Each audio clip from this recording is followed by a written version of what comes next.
श्रीमन्नारायण लक्ष्मी नारायण श्रीमन्नारायण लक्ष्मी श्रीमन्नारायण नारायण नारायण श्रीमन्नारायण।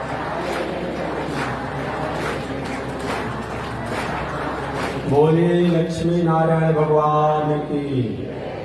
अनंताचार्य कृपया वेदांत द्वयपारगम रामकृष्णांग्रसर्वत्रम विश्वक्षेण मुनिं भजे काषायं यज्ञसूत्रं शुचिवपुषि तथा चोर्ध्वपुण्ड्रं च भाले यस्यास्ते दक्षहस्ते कलिकुमथिगिरीन्द्रेन्द्रवज्रं त्रिदण्डं संसाराग्ने प्रशान्त्यै वृतजलममलं दारुपात्रं पवित्रं श्रीविश्वक्सेनसूरे पदकमलयुग श्रेयसे संश्रयामि लक्ष्मीनाथसमारम्भा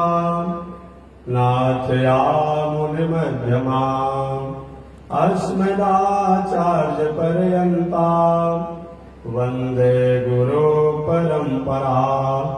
नारायणाय विद्महे वासुदेवाय धीमहि तन्नो विष्णु प्रचोदयात्। महालक्ष्म्यै च विद्महे विष्णुपत्न्यै च धीमहि तन्नो लक्ष्मी प्रचोदयात्। तन्नो लक्ष्मी प्रचोदयात्। परमाराध्य श्री लक्ष्मी नारायण भगवान नित्य वंदनीय पूज्य गुरुदेव श्री त्रिदंडी स्वामी जी महाराज के जुगल चरणों में कोटिशा नमन। भगवत भागवत आचार्य कैंकविज पारायण महानुभाव पावन भूमि पर पावन कथा को आप श्रवण करते आ रहे हैं। पावन कथा प्रसंग अंतर्गत सप्ताह के रूप में दूसरे दिवस की कथा कल समाप्त हुई और सप्ताह की परंपरा अनुसार तृतीय दिवस की कथा में आज हम प्रवेश कर रहे हैं। जड़ भरत जी और राजा रघुगण के संवाद अंतर्गत पिछले दिन निवेदन किया गया था कि भगवान श्रीमन नारायण सृष्टि करते समय एकमात्र उनका यही उद्देश्य होता है कि प्राणियों का कल्याण कैसे हो, संसार के प्राणी कैसे मुक्ति को प्राप्त करें। जो 5 प्रकार की मुक्ति बताई गई है, उन 5 प्रकार की मुक्ति में सालोक्य मुक्ति, साशिष्ट मुक्ति, सामीप्य मुक्ति, सारूप्य मुक्ति और सायुज्य मुक्ति, ये 5 प्रकार के मोक्ष बताए गए हैं। सालोक्य मोक्ष या मुक्ति क्या है? भगवान के लोक में रहना, ये सालोक्य मुक्ति है। साशिष्ट मुक्ति क्या है? भगवान के समान कार्य कुछ करना। सामीप्य मुक्ति क्या है? भगवान के समीप में रहना, एक लोक में रहना, एगो समीप में रहना। सारूप्य मुक्ति क्या है? भगवान के समान ही रूप बनाना। और एक है सायुज्य मुक्ति। ये 4 मुक्ति में कभी कभी अहंकार होने की संभावना रहती है। अब सालोक्य मुक्ति, अब भगवान के रूप में रहने पर कभी कभी थोड़ा सा अहंकार हो जाता है। अरे हम जीवन स्वामी के पास रहते हैं, अब थोड़ा सा तो अहंकार हो ही जाता है। और दूसरा होता है शास्त्र। मान लीजिए कोई काम करते हैं, हमने यज्ञशाला बनाने किसी को जिम्मा दे दिया, किसी को और कुछ काम बता दिया, किसी को कथा कहने का दिया, अरे हम भी तो कथा कहते हैं ये समय जैसा, इसमें थोड़ी सी अहंकार होने की संभावना हो सकती है। सालोक्य मुक्ति, साशिष्ट मुक्ति, सामीप्य मुक्ति और समीप। अब हमारे साथ रहने वाले ब्रह्मचारी जी हैं, और मैं भी तो सेवा करता हूं, उसमें भी थोड़ा सा ईगो आने की संभावना हो जाती है, जैसे जय विजय जी को आ गया। और चौथा होता है सारूप्य, भगवान के समान ही रूप बना करके रहना। ये चारों में अहंकार आने की संभावना है, लेकिन एक मुक्ति है सायुज मुक्ति। सायुज मुक्ति में अपना अस्तित्व नहीं रहता है, भगवान के ही स्वरूप में अपने को लय हो जाना है। जैसे दूध और पानी को एक में मिला दिया जाए, पता नहीं चलता है कि पानी की सतह कहां चली गई। यह जीव जाकर के भगवान में लय हो जाए, ये सबसे श्रेष्ठ मुक्ति है। यह पांचों प्रकार के मुक्ति का कारण भगवान श्रीमन नारायण है। इस प्रकार भगवान श्रीमन नारायण इस दुनिया के प्राणियों पर कृपा करते हैं। श्री सुखदेव जी ने कहा, हे परीक्षित, ऋषभदेव जी के पुत्र भरत हुए और भरत के पुत्र का नाम था सुमति। ऋषभदेव जी के पुत्र का नाम भरत, जो 3 जन्म तक उनको भटकना पड़ा। प्रथम जन्म में राजर्षि भरत रहे, दूसरे जन्म में मृगा में आसक्ति होने का मृगा जोनि को प्राप्त किए, और तीसरे जोनि में जड़ भरत के रूप में संसार में आना पड़ा। ऐसे ऋषभदेव के पुत्र भरत, और भरत जब राजा थे तो भरत के पुत्र का नाम सुमति। सुमति ने अपने पूर्वजों के धर्म को, संस्कार को पालन किया और अंत में राजपाट करते हुए अपने पुत्र को राजगद्दी पर बैठा करके और सतपथ धर्म पथ पर चलते हुए अपने जीवन को कल्याण किया। जिस समय ऋषभदेव के पुत्र भरत और भरत के पुत्र सुमति राजपाट छोड़ करके, सुमति जी, भरत के पुत्र सुमति जी राजपाट छोड़ करके और ज्ञान मार्ग से जीवन जीते रहे। और एक दिन तो ऐसी स्थिति इनकी आई कि जा करके जंगल में और अखंड साधना में हो गए। कोई भोजन देता खा लेते, नहीं देता नहीं खाते। कोई धूल फेंक देता, कोई हंसते रह जाते, कोई माला लगाता, कोई बहुत प्रभाव नहीं पड़ता। परमहंस स्मृति में थे। ऐसे रहते रहते इन्होंने अपने बुद्धि द्वारा विचार कर लिया था कि शरीर को कोई अपमान कर सकता है, शरीर के भीतर रहने वाला जो आत्मा है, ये आत्मा तो परमात्मा का है। ऐसा विचार वह इस आत्मा को, मन को, बुद्धि को, चित्त को परमात्मा में लय रखते थे। इसलिए बौद्धिक दृष्टि से भी इनको जाना गया और ज्ञान वैराग द्वारा अपना इन्होंने उद्धार कल्याण करना चाहा। भरत के पुत्र जो सुमति हुए, यही सुमति के नाम पर बौद्ध दर्शन एक विचार चला और बौद्ध दर्शन विचार जो चला, बाद में लोगों ने वही बौद्ध विचारों को एक बौद्ध धर्म के रूप में जाना। आज का बौद्ध के बारे में नहीं करता हूं, वो प्राचीन काल। इसलिए हमारे यहाँ जब बौद्ध की भी बात आती है, बुद्धावतार भगवान का एक अवतार आता है, तो बुद्धावतार का मतलब कि ये अवतार नहीं जो वर्तमान में आप जिस गौतम बुद्ध जी की बात करते हैं, इनकी बात नहीं आती है। वो राजा सुमति जब अपने बुद्धि द्वारा परतत्व परमात्मा तत्वों को निर्णय करके और अपना जीवन जीने लगे, ना किसी से बैर ना किसी से प्रेम में रहते थे, तो एक बौद्ध दर्शन चला। उसके बाद उनके अनुयायी लोग अपने को माने कि हम बौद्ध दर्शन, बौद्ध धर्म के हैं। ये भरत के पुत्र सुमति जी, ये सज्जुग की कथा। आगे इसी सुमति के वंश परंपरा में देवाजीत नाम के राजा हुए और ये भी अपने पूर्वजों की मर्यादा को पालन किया।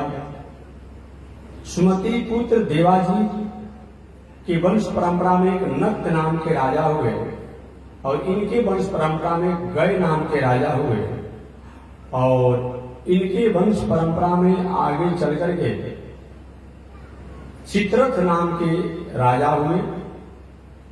समय पाकर सभी राजाओं ने मर्यादापूर्ण आचरण को पालन किया।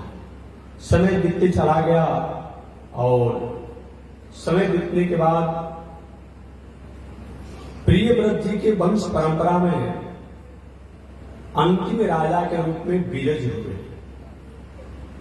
यह विरज समय पाकर के मानवीय जीवन में जीने के तरीकों को अपनाया और यह शरीर जो है ये सब कुछ करने का साधन है।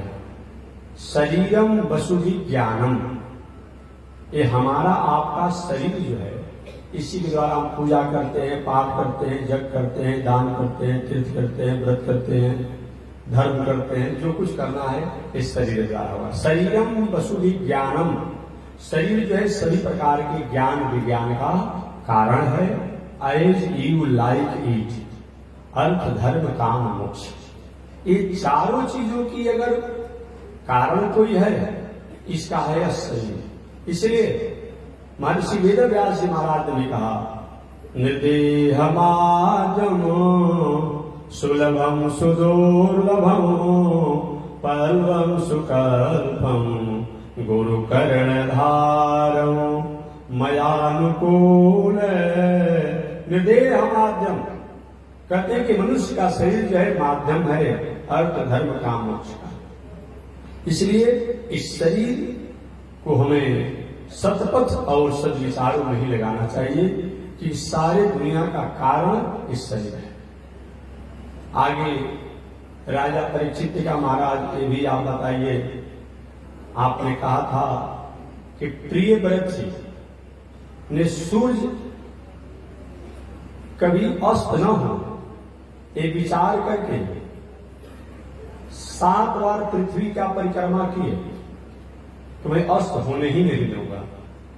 उसमें प्रियव्रत जी महाराज के रथ के चक्का से जो दबाव पड़ा, जो गहराई हुई, वही 7 समुद्र हुआ। अब बीच में जो चक्का दबने से बीच में जो जगह ऊंचा जो हुआ वही बाद में द्वीप कहलाया। तो ये बताया जाए कि वह 7 द्वीप कौन कौन है, उन द्वीप की क्या विशेषता है, इसके बारे में आप बताएं। और इस दुनिया भूमंडल का क्या आकार प्रकार है, इस पर आप विस्तार से बताएं। श्री सुखदेव जी पुनः प्रियव्रत द्वारा जो 7 द्वीपों की रचना हुई, क्या उसकी विशेषता है, उस पर उन्होंने प्रकाश डाला और प्रकाश डालते हुए कहा कि हे परीक्षित, सबसे प्रथम द्वीप का नाम क्या है? जम्बू द्वीप। द्वीप कहते किसे हैं? टापू को। द्वीप माने टापू। तो सबसे प्रथम द्वीप का नाम है जम्बू द्वीप। यह भूमंडल के कवल के कुछ स्थानीय से, ये भूमंडल जो है इसके कुछ स्थानीय से जो 7 द्वीप उनमें से सबसे भीतर का कोष है यह जम्बू द्वीप। इसका विस्तार 1,00,000 योजन है। और किलोमीटर में आप गुणा कर लीजिएगा बाद में समझ। 1,00,000 योजन है और कमल पत्र के समान यह जम्बू द्वीप है। इसके मध्य में सुमेरु पर्वत है। जो सुमेरु पर्वत 9,000 योजन विस्तार वाला 9 वर्ष का निर्माण करता है। माने जम्बू द्वीप में जो सुमेरु पर्वत जो है, ये सुमेरु पर्वत 9 भागों में विभक्त करता है, जो 9 वर्ष के नामों से जाना जाता है। और इस द्वीप के चारों तरफ खारा समुद्र जल घिरा हुआ है। इस प्रकार इस द्वीप में जामुन के वृक्ष एक बहुत बड़ा विशाल है। वही जब पकता है तो उससे जो रस होता है तो उसी से रस से नदियां बहती हैं। ये जम्बू द्वीप के अंतर्गत ही हम और आप हैं। जम्बू द्वीप के अंतर्गत रोज पूजा पाठ में विद्वान लोग संकल्प करते हैं, जम्बू द्वीपे भारतवर्ष खंडे, आप लोग संकल्प करते हैं। तो हम लोग जम्बू द्वीप में हैं। एक कहाँ है? एक पृथ्वी पर दुनिया में जो सुमेरु पर्वत है, उस सुमेरु पर्वत के ऊपर ये जम्मू द्वीप है और 9 भागों में खंडित है। उस 9 भागों में एक हमारा भाग है जो भारतवर्ष के नामों से जाना जाता है। ईलावृत वर्ष, भारतवर्ष इत्यादि जाना जाता है जो भारतवर्ष है। एक दूसरे द्वीप का नाम है पलक्ष द्वीप। यह पलक्ष द्वीप जो है सुवर्ण है, पाकड़ के वृक्षों से घिरा हुआ है। यह 7 पर्वत और 7 नदियों से घिरा हुआ है। इस पलक्ष वृक्ष में, द्वीप में ईख के रस के समान इसके चारों तरफ जो समुद्र घिरा है उसमें जल है और यह 2 लाख योजन के विस्तार में है। तीसरे द्वीप का नाम है शाक द्वीप। यह मधु रस से घिरा हुआ है। इसी को कभी कभी आज कुछ विद्वान कहते हैं शाक द्वीप, या जहां से लोग कहते हैं कि मधु रस के समान इससे हमेशा जल निकलते रहता है। मधु माने मधु समझिएगा। और इसका विस्तार 4 लाख योजन में है। यह सेमर के वृक्ष यहाँ बहुत बड़ा है। यहाँ पर गरुड़ जी का निवास स्थान बताया जाता है। एक चौथे द्वीप का नाम है कुश द्वीप। यहाँ घृत के समुद्र से घिरा हुआ है। घृत माने घी जैसा यहाँ का जल समुद्र का घिरा हुआ है। भगवान द्वारा रचा हुआ कुशों की झाड़ है। यह 8 लाख योजन के क्षेत्रफल में है। एक है क्रौंच द्वीप जो दूध के समुद्र से घिरा हुआ है। यहाँ क्रौंच नाम का पर्वत है। यहाँ के देवता भगवान श्री हरि हैं। यह 16 लाख योजन क्षेत्र में घिरा हुआ है। और 6वें द्वीप का नाम है शाक द्वीप। शाक द्वीप में समझते हैं ना, जो यह माठा के समुद्र जैसा, यहाँ का जल जो मालूम पड़ता है कि माठा जैसा स्वाद आ रहा है। यह शाक वृक्ष है। यहाँ के देवता वायु हैं। यह 32 लाख योजन में है। यही कुछ लोग का नाम है जो हमारे साकल द्वीपीय ब्राह्मण जो होते हैं, इनको साकल द्वीपीय ब्राह्मण कहते हैं। इनकी मान्यता है कि हम लोग वहीं से आए। ऐसे भी कह के किसी किताबों में पढ़ने को आता है कि साकल द्वीपीय ब्राह्मण जो है द्वापर युग में, पहले उनका अपना मूल स्थान वहां होगा। द्वापर युग में भगवान श्री कृष्ण के अनुष्ठान पूजा पाठ करने के लिए इनको बुलाया गया था।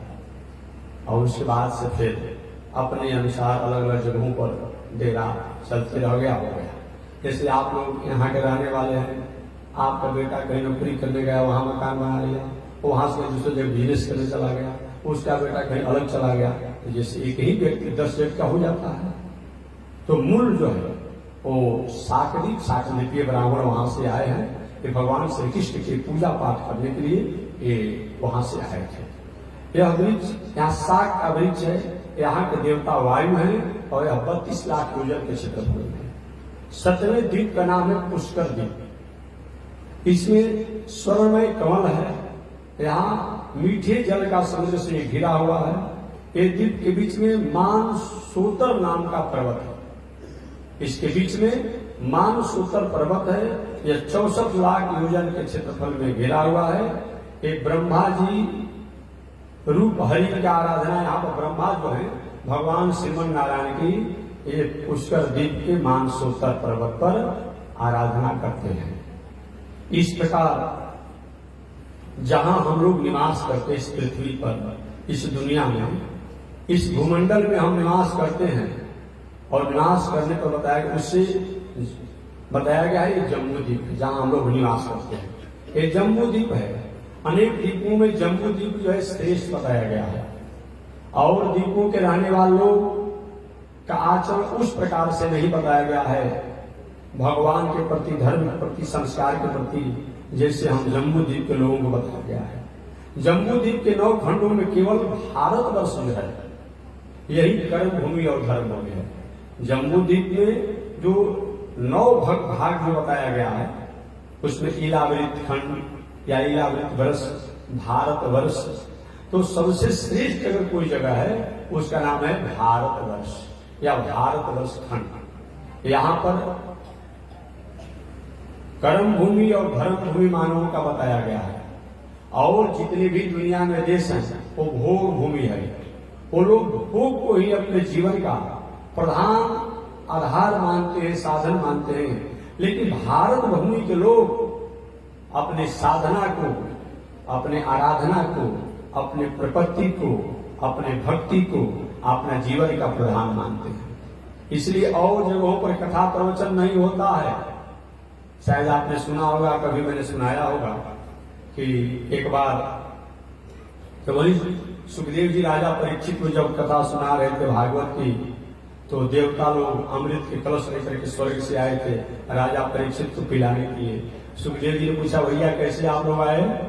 कहे कि हम लोग राजा परीक्षित को पिला करके अमर करना चाहते हैं। ठीक, इसके बदला में हमें भागवत कथा सुना दी। सुखदेव जी ने कहा, देवताओं तुम्हारी बुद्धि बहुत ऊंच है, कथा तो हम रोक नहीं सकते थे सुनने से, लेकिन तुम व्यापारी बन करके आए हो, कहां अमृत और कहां कथा। अमृत पीने वाला व्यक्ति दीर्घायु हो सकता है, लेकिन कथा सुनने वाला व्यक्ति हमेशा हमेशा के लिए अपना कल्याण करने का अधिकारी हो सकता है।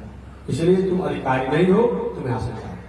तो और जो भी द्वीप है और जो स्थान है, जम्बू द्वीप में भी और जो स्थान है, वहां अलग अलग लोग होते हैं, उनके अलग अलग उनके रहने का, खाने का बहुत कुछ तरीका होता है। इसमें भौम खंड, स्वर्ग खंड, यहाँ बहुत से ऐसे हैं जहाँ भौम खंड और स्वर्ग खंड में लोग हमेशा युवा अवस्था में रहते हैं, मनचाहा भोग वासना में रहते हैं और अपने जीवन को जीते रहते हैं। तो सबसे श्रेष्ठ अगर कोई स्थान है तो हमारा जम्बू द्वीप है और भारतवर्ष है।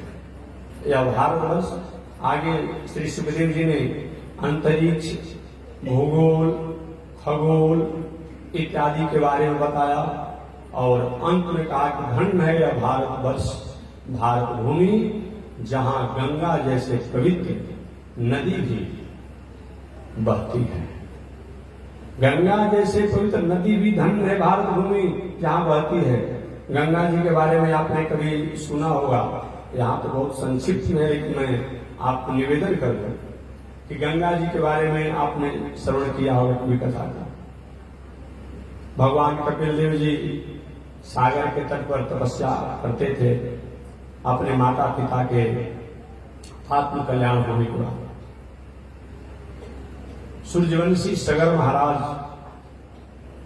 जग का आयोजन किए और जग में बाधा पहुंचाने के लिए देवराज इंद्र ने राजा सगर के जंगली घोड़ा को चुरा करके कपिल मुनि जी के आश्रम पर बांधा। सगर पुत्र जंगली घोड़ा को ढूंढते हुए भगवान कपिल देव के आश्रम पर गए तो उनको पहले पता लगाना चाहिए भाई बात क्या है, और कुछ पता नहीं कि जानना नहीं चाहे और भगवान कपिल देव को जो नहीं बोलना चाहिए वो बोलने लगे। डोंगी है, तपस्या का वेश बनाया है, चोरी का सामान फंसा कर रखा है, बहुत कुछ बोलने लगे। भगवान कपिल देव कहाँ से आवाज आ रही है, और जब ही उन्होंने नेत्रों को खोला, नेत्रों को खोलते ही उनकी तपस्या तेज के कारण सगर के पुत्र समाप्त हुए। ऐसे सगर पुत्र जब अपने जीवन लीला को समाप्त किए तब अपने वंशजों को, पितरों को कल्याण करने के लिए अंशुमान जी ने सबसे पहले तो घोड़ा का पता लगा करके और अपने राजा सगर के यज्ञों को पूरा कराया। बाकी अपने पितरों को कैसे उद्धार किया जाए, कल्याण किया जाए, इसके लिए उन्होंने तपस्या साधना किया, अपने पुत्र को राजगद्दी पर बैठा करके। अंशुमान जी तपस्या साधना तो किए, लेकिन तपस्या साधना द्वारा गंगा जी को इस धराधाम पर नहीं लाया गया। पुनः अंशुमान के पुत्र दिलीप जो हुए वो भी पूजा पाठ साधना किए, वो भी गंगा जी को नहीं ला पाए।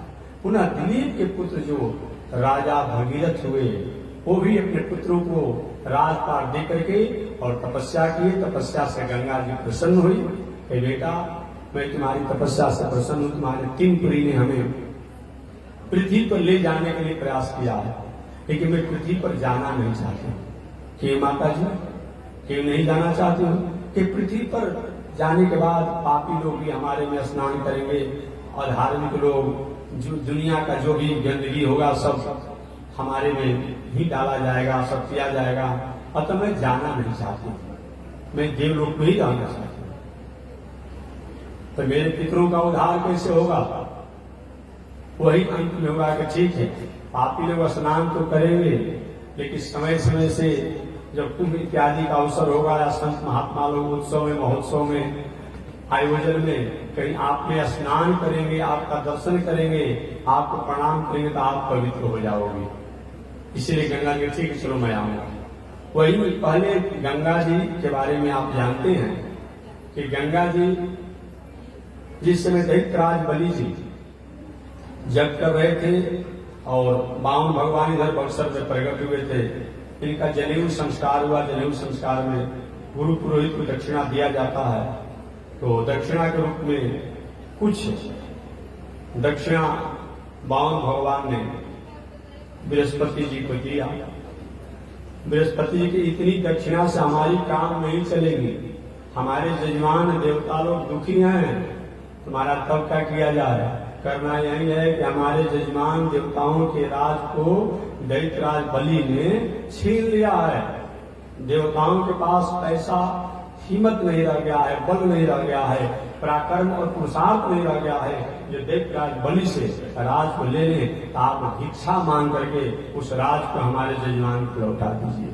वही बावन भगवान भिक्षु ब्रह्मचारी बनकर गए और दैत्यराज बलि के यहाँ 3 पग भूमि की याचना किए और 2 पग भूमि में ही पूरे दैत्यराज बलि के सब कुछ मांग लिए।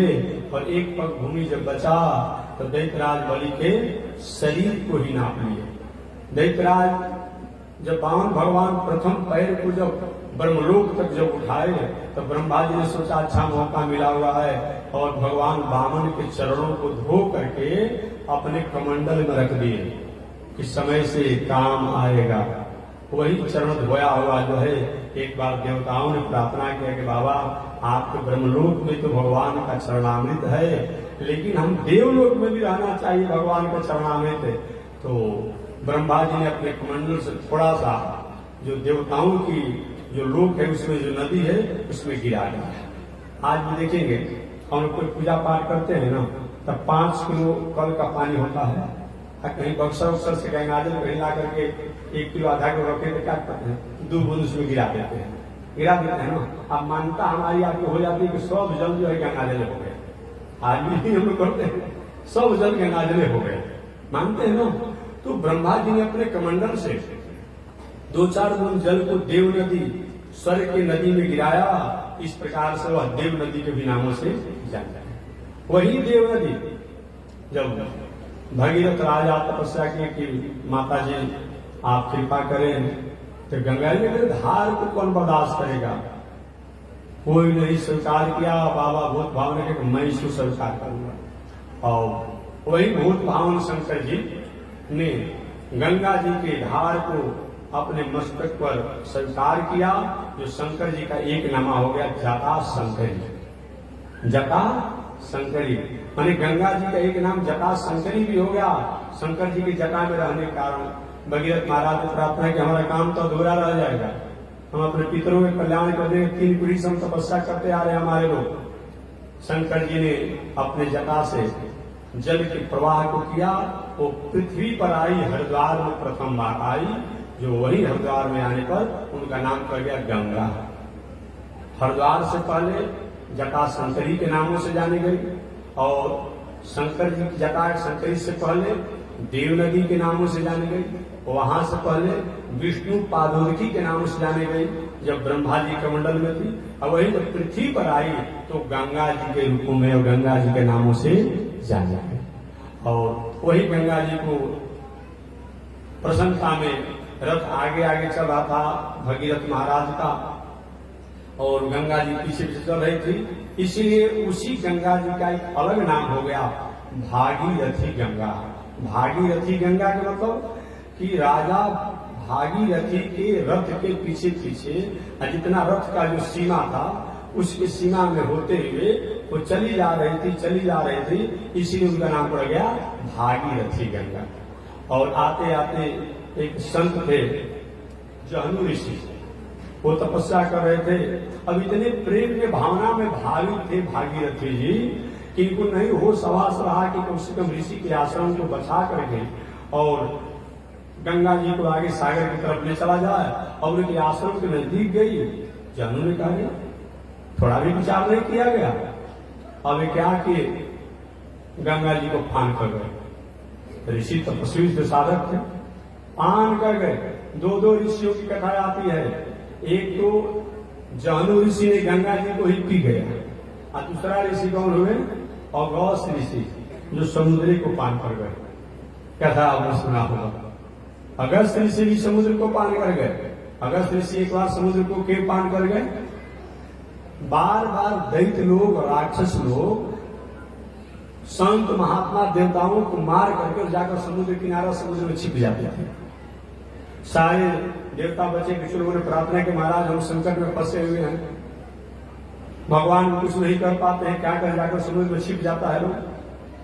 प्रार्थना की अगस्त ऋषि से। अगस्त ऋषि ने ओम अच्युताय नमः, ओम अनंताय नमः, ओम गोविंदाय नमः, समुद्र को अपने शक्ति द्वारा शोषण किया। और शोषण करने के बाद अब समझिए सारे जो भी दैत्य राक्षस थे सब भगवान के चक्र द्वारा उनको अनुशासित किया गया, दंड दिया गया। तो जहनु ऋषि से प्रार्थना की, भगत महाराज गलती हो गई। तो कहे गलती तो हो गई, मैं कैसे निकालूं गंगा जी को? अगर मुंह से निकालूंगा तो पूजा लायक नहीं रहेगा, और किसी इंद्रिय से निकालने पर काम नहीं होगा। तो कुछ लोग कहते हैं कि कान से निकाल दिए, लेकिन नहीं, जहनु ऋषि ने अपने जंघा तो कुशा से क्रोश किया, उसी से गंगा जी तो जाह्नवी गंगा वहां से हो गई। पहले उनका नाम क्या था? विष्णु पादोदकी, दूसरा नाम पड़ा देव नदी, तीसरा नाम पड़ा जटा शंकरी।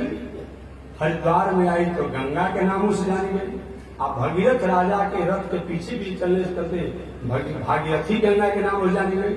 जहनु ऋषि के कारण वो जाह्नवी गंगा के रूप में हो गई, और इस प्रकार होते होते वो गंगा जी जाकर सागर में और मिल गई, तो उनका नाम हो गया गंगा सागर।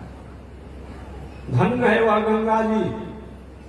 भले ही सगर के वंशज ही करे हों, लेकिन आज करोड़ों करोड़ लोग उनके जल द्वारा, उनके मिट्टी द्वारा अनेक प्रकार के सिंचाई हो रही है। सिंचाई द्वारा भी कितना दुनिया का कल्याण होता है। अगर दुनिया में नदियां नहीं होती, ठीक है, आप नहीं मानते धर्म कर्म की बात, लेकिन दुनिया में अगर नदी नहीं होती, झरने नहीं होते, तो दुनिया का कल्याण कैसे होता? बड़े बड़े नगरों का जो भी जमाव और जो भी किसी प्रकार का जल जो है, और उसके निकास के लिए साधारण है वो सरकार को तो नगर में नौली बनाने में, गली बनाने में कितना खर्चा लग जा रहा है। अगर जल का निकास नहीं होता बड़े बड़े नगरों का, तो जल कहाँ निकाला जाता? सारा नगर अपने ही गंदगी से अपने में डूबा रहता। ये भी उपकार है कि नहीं? ये भी उपकारों को मान करके अगर नदियों के प्रति हमारा अगर प्रणम्य और उसके प्रति आदर भावना हो जाए तो कोई आपत्ति नहीं होनी चाहिए। ठीक है, आप नहीं मानते हैं देवता देवी धर्म कर्म नहीं मानते हैं, परंतु जिसके द्वारा कोई उपकार होता है उस उपकार को भी अगर आदर करते हैं तभी वह आदरणीय होता है। ये मानकर भी किसी को पवित्र नदियों के प्रति अनादर की भावना नहीं होनी चाहिए। नहीं मैं कहना चाहता हूँ। धन्य है गंगा जी। इन गंगा जी की महिमा को बहुत बताया गया है। अन्य शास्त्रों में तो गंगा जी की विचित्र महिमा बताई गई है। एक पौराणिक कथा मैं सुना दूं कि प्राचीन काल में एक व्यापार व्यवसाय करने वाले व्यवसायी थे। पति पत्नी थे, एक लौता पुत्र था।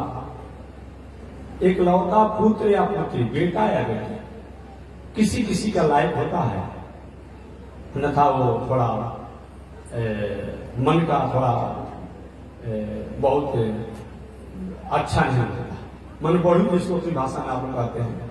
किसी किसी का अच्छा हो सकता है। एक लौता पुत्र हो, एक लौता पुत्री हो। एक लौता पुत्र था, नास्तिक प्रवृत्ति का था, कोई धर्म कर्म पूजा पाठ इत्यादि को मानता ही नहीं। एक पुत्र है। और वो, लेकिन वो व्यापारी लोग जो थे इतने बड़े नीच थे कि गंगा जी से कोसों कोस, कई कोस उनका घर दूर था, फिर भी नियम था कि दसवीं को अपने घर से चलते थे और एकादशी को गंगा स्नान करते थे और पुनः वहीं पर निवास करते थे, द्वादशी को पुनः स्नान करते थे और तब लौटकर अपने घर की तरफ आते थे। इसी तरह उनका जीवन चलते रहा। संयोग से एक बार एकादशी का समय था, आया तो सोची कि चलो दसवीं को हम लोग यात्रा कर दें। और दसवीं को यात्रा जब करने के हुए तो अपने बेटा से कहे, अरे इस बार बहुत बड़ा गंगा जी का स्नान का महत्व है, तुम भी हम लोग के साथ चलो। पहले तो कहा कि नहीं चलेंगे, फिर भी माता पिता ने आग्रह किया, अरे बेटा चलो, हम लोग को सहयोग भी तो होगा, चलो चल दिया। अब दसवीं की यात्रा किया लोगों ने, और यात्रा गंगा जी कुछ दूर थी, तो यात्रा किया लोग। तो यात्रा करते समय बीच में एक जगह डेरा डाल दिया लोगों ने, और डेरा जब डाल दिया तो उनके साथ पुरोहित जी भी थे, पंडित जी भी थे, पुरोहित जी भी थे, जो व्यापारी थे उनकी पत्नी थी, उनका लड़का था। अब डेरा डाले तो पंडित जी इसी तरह स्वभाव बस रात्रि में थोड़ा सोचे भाई डेरा डाल दिए तो हम लोग पर घूम ले, तो घूमने लगे पंडित जी। तो कुछ ही आगे बढ़े होंगे, देखे कि बहुत बड़ा उत्सव महोत्सव मनाया जा रहा है, प्रीति भोज हो रहा है, भोज भंडारा हो रहा है। तो इसमें तो कोई मुहूर्त है नहीं विवाह शादी का, ये कैसे हो रहा है रात्रि के समय। अब स्वभावश उत्सुकतावश वहां देखने के लिए पहुंचे पुरोहित जी, और पहुंचे तो देखी करे एक तो मेरा मित्र आज से 25 वर्ष पहले मर गया था, यहाँ दिखाई पड़ रहा है। अरे भाई तुम कैसे यहाँ पर हो, तुम कैसे हो यहाँ पर हो, तो हमारे जजमान जा रहे गंगा स्नान करने के लिए हम लोग के साथ हैं, तुम कैसे, तुम 25 वर्ष चले गए थे। एक हाँ, मैं मर करके प्रेत बना और हमारा परिवार है और हमारी बेटी का विवाह होने वाला है, हमारी बेटी का विवाह होने वाला है, तो विवाह से पहले एक भोज का व्यवस्था किया गया है, अब उसी में हम आए हुए, हम सब व्यवस्था कर रहे हैं। और पंडित जी को भी दिया कुछ मिष्ठान, पंडित जी लेकर आए तो देखे कि तो घोड़ा के लिए वहां से लेकर आए, तो उत्सव महोत्सव मनाया। अगले दिन प्रातः काल हुआ, और प्रातः काल जब हुआ तो प्रातः काल होने के बाद ये लोग गंगा किनारे गए, और गंगा किनारे गए तो जिन्हीं स्नान करना चाहते थे, अचानक एक सांड जो था वो घूमते हुए और अपने सिंहों से गंगा के मिट्टी को और गंगा के जल में इसी तरह से घूमते हुए और मिट्टी को कुचलते हुए कोड़ते हुए दौड़ रहा था। अचानक जो सेठ जी थे, जो वैश्य व्यापारी थे, उनके बेटा के पास आया और अपने सिंह से उनके पेट में मारा, और उसी समय उस सेठ जी के पुत्र की मृत्यु हो गई। बहुत बड़ा दुर्घटना हो गई, बहुत बड़ी दुर्घटना हो गई। किसी तरह से सेठ जी रोते बिलखते हुए पुत्र का वहीं पर संस्कार में हुआ, गंगा स्नान इत्यादि किए, और लौट करके अपने घर की तरफ चल रहे। और लौट करके जब चलने लगे तो दूर घर था, पुरोहित जी जहां रुके थे तो लौटते समय भी वहीं पर रुक गए। अब जब रुक गए तो पहले जैसा सड़क देख लेते हैं, जहां घूमने गए थे वहां जब घूमने गए तो वहां भी रोना शुरू हो गया है, लोग रो रहे हैं।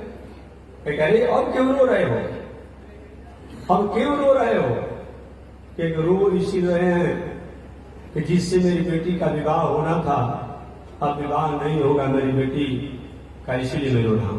क्यों नहीं होगा, किससे विवाह होना था, क्या कि अमुक सेठ जी थे, उनका एक बेटा था, उसको मरने पर उनको प्रेत बनना था, और जब प्रेत बनना था तो मेरी बेटी का विवाह उससे होता, लेकिन अब नहीं होगा। काहे नहीं होगा, तो जो सेठ जी उनका बेटा तो मारा जरूर, लेकिन सांड जो अपने सिंह में गंगा जी का मिट्टी जो लगाया था और गंगा जी का जल जो था, उस सेठ जी के पुत्र के पेट में स्पर्श करने से उसका प्रेत नहीं बनेगा, उत्तम लोक को प्राप्त करेगा। इसीलिए मैं रो रहा हूं कि मेरी जो बेटी जो है इसका विवाह नहीं होगा।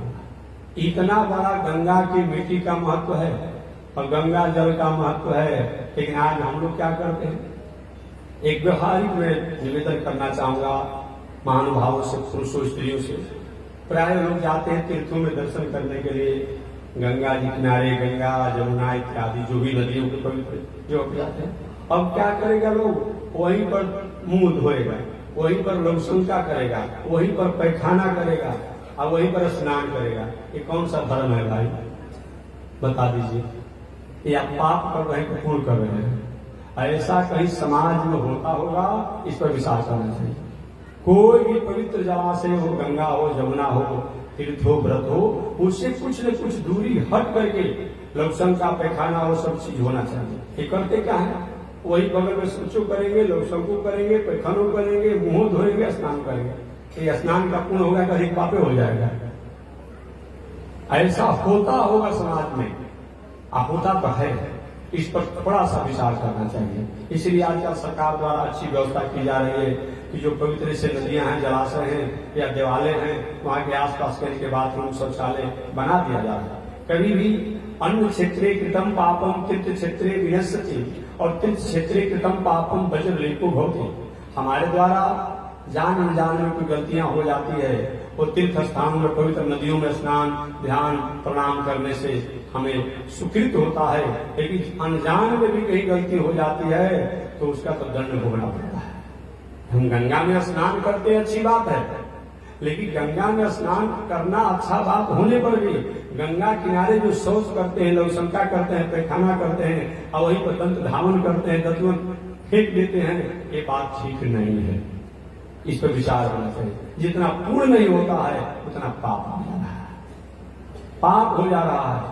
तो गंगा के मिट्टी का इतना बड़ा महत्व है कि वो सेठ जी के पुत्र अच्छा नहीं था, गलती से षण द्वारा भले वो मृत्यु को प्राप्त किया, गंगा के मिट्टी स्पर्श होने से, गंगा के जल स्पर्श होने से उसका कल्याण हो गया। तो क्या हम लोग अगर सही में गंगा जी को प्रणाम करें, गंगा जी का पूजन करें, मिट्टी को तिलक लगाएं, तो क्या हमारे मंगल नहीं होगा? निश्चित रूप में होगा। अभी आने वाला है बावन द्वार से 1-2 दिन के बाद पूरे बक्सर में लाखों लाखों की भीड़ होगी, जो आप जानते भी होंगे।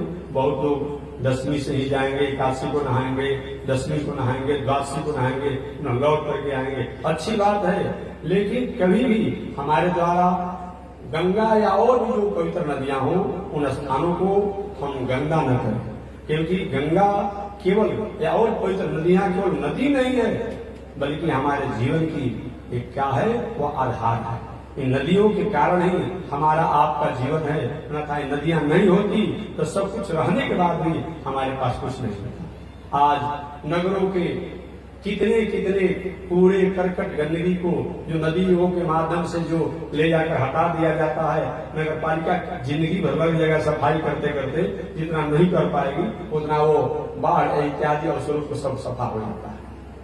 ये जानना चाहिए। इस प्रकार से हमारे सुखदेव जी ने जम्बूद्वीप और जम्बूद्वीप के 9 खंडों में गंगा जी की महिमा को बताया। कहा कि धन्य है गंगा, गंगा दर्शन, गंगा कीर्तन, गंगा स्नान द्वारा बहुत बड़ा पुण्य बताया गया है। ऐसे 9 खंडों में इलावृत खंड, जो इलावृत खंड जहाँ शंकर जी मात्र एकमात्र वहाँ पुरुष रूप में रहते हैं, और भवानी जो पार्वती है वहाँ स्त्री रूप में रहती है, और दूसरा व्यक्ति कोई स्थान में जाता है इलावृत खंड में तो उसको स्त्री हो जाना पड़ता है। ऐसा वो जगह है इलावृत खंड। शंकर जी केवल पुरुष रूप में रहते हैं, पार्वती जी स्त्री रूप में, और दूसरा कोई व्यक्ति अगर वहां चला जाता है उसको स्त्रीलिंग रूप में हो जाना पड़ता है। कथा बाद में आएगी कि सूर्यवंशी एक प्रतापी राजा थे जिनका नाम था राजा राजकुमार सुदुम्न, वो गलती से चले गए तो उनको स्त्री होना पड़ा। वो कथा बाद में आएगी। दूसरा खंड का नाम है भद्रासो खंड। भद्रासो जो है इसके स्वामी भद्रासो है, जहाँ हयग्रीव भगवान की यहाँ आराधना होती है, जो विद्या के प्रधान देव। तीसरा हरिवंश खंड, यहाँ पर भगवान नरसिंह रहते हैं और नरसिंह भगवान की यहाँ आराधना की जाती है, प्रहलाद जी उनकी सेवा करते हैं। चौथा है केतुमाल खंड, यहाँ पर लक्ष्मी जी के साथ भगवान का पूजा कामदेव जी करते हैं। पांचवें खंड का नाम है रम्य खंड, यहाँ पर मत्स्यावतार भगवान रूप में रह करके यहाँ आराधना मनु जी द्वारा की जाती है। हिरण्यमय खंड, यहाँ पर कच्छप अवतार भगवान यहाँ रहते हैं और पितृगण लोग उन्हीं की आराधना करते हैं। किम पुरुष वर्ष, यहाँ हनुमान जी महाराज जो हैं सब भगवान श्री राम की आराधना यहाँ करते हैं। और 9वें खंड का नाम है भारत वर्ष खंड। क्या है? भारतवर्ष खंड। इसमें बद्री नारायण भगवान प्रधान है। जो बद्री नारायण का नाम आप जानते हैं, बद्री नारायण भगवान प्रधान है। नर नारायण रूप में भगवान यहाँ तपस्वी के रूप में रहते हैं और नारद जी 6 महीना पूजा करते हैं और 6 महीना संसार के लोग पूजा करते हैं बद्री नारायण। इस प्रकार यह परम धन्य है भारतवर्ष, जहाँ भारतवर्ष में हम और आप जन्म लिए हैं।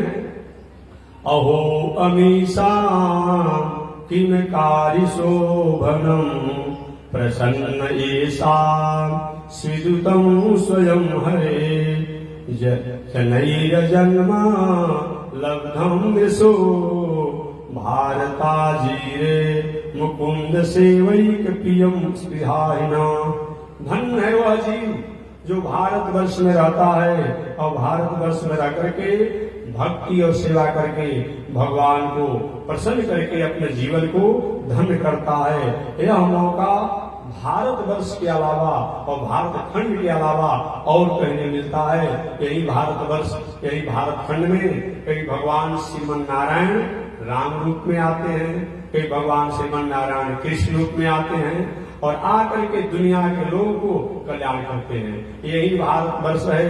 कभी आदि शंकराचार्य जी, जगत गुरु स्वामी रामानुजाचार्य, बरबर मुनि स्वामी, सतकोप स्वामी, परकाल स्वामी, गोदा अंडाल जैसे भी लोग आते हैं, सर जोगी लोग आते हैं, भूत जोगी लोग आते हैं और ऐसे ही स्थानों पर हमारे पूज्य गुरुदेव श्री त्रिदंडी स्वामी जी महाराज जैसे लोग भी आते हैं। अतः धन्य है भारतवर्ष और ऐसा कहीं नहीं मिलता है।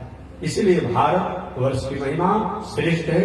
आगे श्री सुखदेव जी महाराज ने इस भारतवर्ष की महिमा को बताते हुए कहा, न यत्र वैकुंठ कथा सुधापगा न साधवो भागवतास्तदाश्रया न यत्र यज्ञे समखा महोत्सवा सुरेश लोकोपि न वैवत्सेव्यताम्। कहते हैं कि जहां पर वैकुंठनाथ भगवान की कथा नहीं होती हो और जहां साधु महात्मा की सेवा नहीं होती हो, जहां जग यज्ञादि नहीं होता हो, वहां चाहे वह स्वर्ग के समान स्थान क्यों न हो, वो अच्छा नहीं है। इसलिए धन्य है भारतवर्ष। इस भारतवर्ष में हम और आप निवास करते हैं। तो शेष चर्चा सुखदेव जी जो बताएंगे तो शेष चर्चा अगले दिन हम लोग करेंगे। आज यही वाणी को विराम देते हुए मैं भारतवर्ष को धन्यवाद दे रहा हूँ कि जिस भारतवर्ष में हमारा आपका जन्म हुआ है। एक व्यवहारिक बात 1 मिनट में कह दो। भारत की महिमा हम क्यों कहते हैं? इसीलिए मैं कहता हूँ भारत की महिमा को हमेशा इस बात को कहता हूँ कि भारत में जो संस्कृति है, संस्कार है, मर्यादा है और दुनिया में कहीं नहीं है, कहीं नहीं है। और कहीं दिखावा का हो सकता है, लेकिन हमारे भारत में यह संस्कृति संस्कार आदमी है। आपने विवेकानंद जी का नाम सुना होगा, स्वामी विवेकानंद जी का नाम सुना होगा। उनका पहले का नाम नरेंद्र भी था, नरेंद्राचार्य भी था, नरेंद्र भी था। स्वामी विवेकानंद जी जब एक बार विदेश में गए और विदेश में जब गए विवेकानंद जी एक घटना को लेकर हैरान हो गए। देखिए कितनी बार मैं कथा सुना चुका हूं और हमेशा सुनाते रहता हूं। स्वामी विवेकानंद जी ने घटना देखा कि एक युवती युवावस्था में है, चिलचिलाती धूप और कब्र में पंखा झेल रही थी, पंखा झेल रही थी।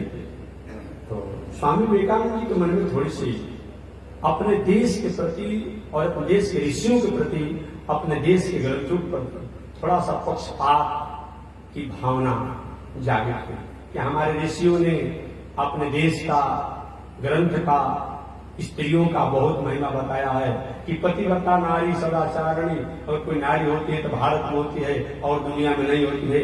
लेकिन हमारे भारत के नारियों से पार कर गई ये विदेश की नारी जो चिलचिलाती धूप में कब्र पर पंखा झेल रही है, और दुनिया की नारी, भारत की नारी है कि पति मर जाए द्वार तक जाएगी, रोएगी, कुछ करेगी, संतुष्ट हो जाएगा, लेकिन कब्र पर पंखा झेल रही है। सुबह से देखते देखते शाम हो गया और शाम होने के बाद वो युवती आई कि बाबा कि परिवेश देखने से पता चलता है, वेश देखने से पता चलता है किसी धार्मिक देश के हैं और शायद भारतवर्ष के नहीं। तो आपके देश में, आपके शास्त्रों में तो बताया गया कोई पुरुष किसी नारी को अगर देखता है बहुत देर तक तो उस पर दोष लगता है। क्या आपके लिए नियम नहीं है? एक है नियम। तब आप जब से आए हमको देख रहे हैं, क्या आपके लिए धर्म नहीं है? कहते हैं तो क्यों हमको देख रहे हैं? कि देवी जी मैं तुमको नहीं देख रहा हूं, तुम्हारे कर्म को मैं देख रहा हूं कि कितना पतिव्रता तुम हो, जो कि इस चिलचिलाती धूप में अपने पति के कब्र पर तुम पंखा झेल रही हो। कहते क्या इसमें क्या शंका है? क्या आपके देश में ऐसा नहीं होता है? नहीं, मेरे देश में नहीं होता है। मेरे देश के ऋषियों ने, शास्त्रों ने पक्षपात किया है अपने देश की नारियों के प्रति। नारी भी सच्ची थी कि महात्मा जी आप भले ही संत बन गए हैं लेकिन नए संत हैं, अनुभव कम आपको है। विवेकानंद से कहा अनुभव आपको कम है। अच्छा, तब आपके ऋषि लोगों ने जो कहा है वही ठीक है, आपके ग्रंथों में जो लिखा है वही ठीक है, और बाकी तो तुम क्या कर रही हो? हमारा तो ऐसा नारी नहीं करती है। एक नहीं नहीं, हमारे देश का नियम, उसने कहा, नारी ने, ज्योति ने कहा हमारे देश का नियम है कि अगर कोई स्त्री का पति मर जाए, मृत्यु हो जाए और उसका कब्र अगर नहीं सूखता है और बिना कब्र को सूखे अगर दूसरे पति को स्वीकार कर लेती है, उससे विवाह कर लेती है, उसके साथ रहती है, तो उसको फांसी की सजा होती है। तो हम बहुत दिनों तक से प्रतीक्षा नहीं कर पाऊंगा, इसीलिए सूर्य के ताप से तो मेरे पति का कब्र सूख ही रहा है, लेकिन मैं अपने पंखों से भी वह हवा झेल करके कब्र को जल्दी सुखवा करके और दूसरे पति के साथ रहने के मैं अधिकार प्राप्त करना चाहती हूँ। ऐसा आपके देश में नहीं है। आपके देश की चेको वो नारी ऐसी है कि पति विवाह हुआ, अभी कौना हुआ, कुछ रुकर नहीं हुआ, जीवन समाप्त हो गया, लेकिन अपनी मर्यादा में रही। अतः जो आपके ऋषि लोग और जो आपका ग्रंथ और जो आपकी नारियां उपदेश के है वैसा दुनिया में नहीं है। तो धन्य है वह भारतवर्ष, इस भारतवर्ष की हमारी नारियां आज जो आदरणीय है। यही कारण है कि चाहे वह राम हो तब, चाहे कृष्ण हो तब, उनको इस संसार में भारत की नारियों को अपनी माता रूप में स्वीकार करना पड़ता है। चाहे आदि शंकराचार्य हो, भगवान रामानुजाचार्य हो या पूज्य गुरुदेव श्री त्रिदंडी स्वामी जी महाराज जैसे संत हो, इन नारियों को ढूंढना पड़ता है भारतवर्ष में, और नारियों के द्वारा ही इस संसार में पुत्र के रूप में जन्म लेते हैं। तो धन्य है वह भारतवर्ष और धन्य है भारतवर्ष की नारियां, जहाँ की गरिमा भूरी भूरी देवता लोग भी अपने स्वर्ग में गायन करते हैं। बस इसी शब्दों के साथ वाणी विराम, आगे परमात्मा की जय शिक्षा। श्रीमन नारायण लक्ष्मी, श्रीमन नारायण नारायण नारायण, श्रीमन नारायण। बोलिए श्री लक्ष्मी नारायण भगवान की।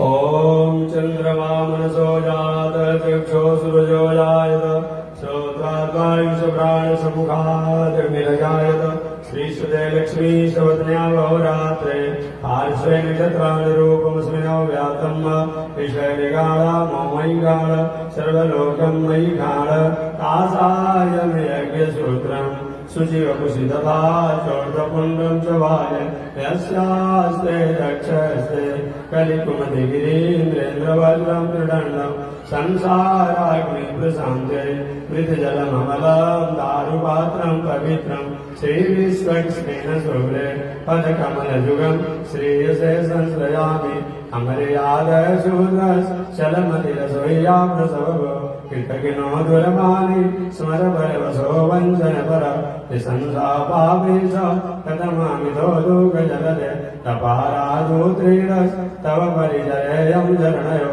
लक्ष्मी नारायण भगवान की, विश्व जगदाचार्य श्री त्रिदंडी स्वामी महाराज की। हरि ओम। शांति शांति शांति।